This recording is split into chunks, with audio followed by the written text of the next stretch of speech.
Multiple groups were protesting outside the St. Regis Hotel where Xi Jinping was staying for the Asia-Pacific Economic Cooperation, or APEC, in San Francisco. A heavy police presence was seen on Thursday.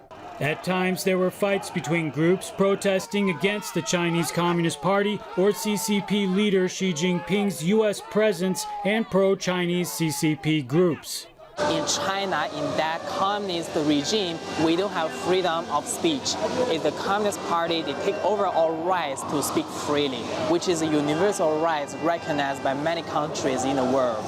Guo came to the U.S. from China after being harassed by the CCP for speaking his mind.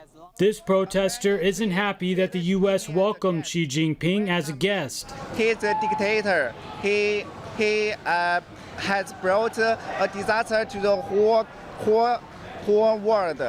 There were many signs calling COVID-19 the CCP virus. This protester wants to hold Xi Jinping accountable for the pandemic. Millions of people died, and Xi Jinping is the world's cancer. Xi Jinping is the world's virus. There were pro-Tibet protesters warning President Biden and other leaders about the dangers of making deals with the CCP.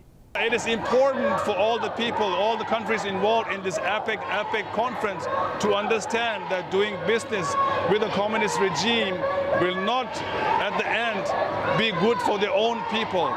The protests continued into the evening. NTD confirmed that at least one person was arrested, with others seen being detained by police. Ambulances were seen coming into the area a couple of times. So far, no serious or life-threatening injuries were reported from that day.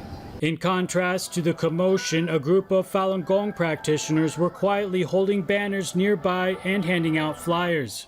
Today we're out here at APEC in San Francisco to let Xi Jinping, the leader of the Chinese Communist Party, know that the persecution of Falun Gong is wrong and to immediately end the persecution. We have always followed the principles of truthfulness, compassion, and tolerance to peacefully and rationally speak out against the persecution. So this time, through Xi Jinping and important figures from various countries, I hope that righteous people all over the world can stand up and help us stop this persecution. Before I started practicing Falun Dafa, I was not in good health and in a bad mood. I often lost my temper with my family. My wife was often punched and kicked by me. Because I was too irritable, I was no longer a normal person. Later, after I obtained the Fa, I suddenly changed. My old mother-in-law said to me, "If nobody gets the Fa, you're the one that should get the Fa." I just changed all of a sudden, a 180-degree turn. It brings a lot of benefits to the family. My family is also very grateful to Dafa.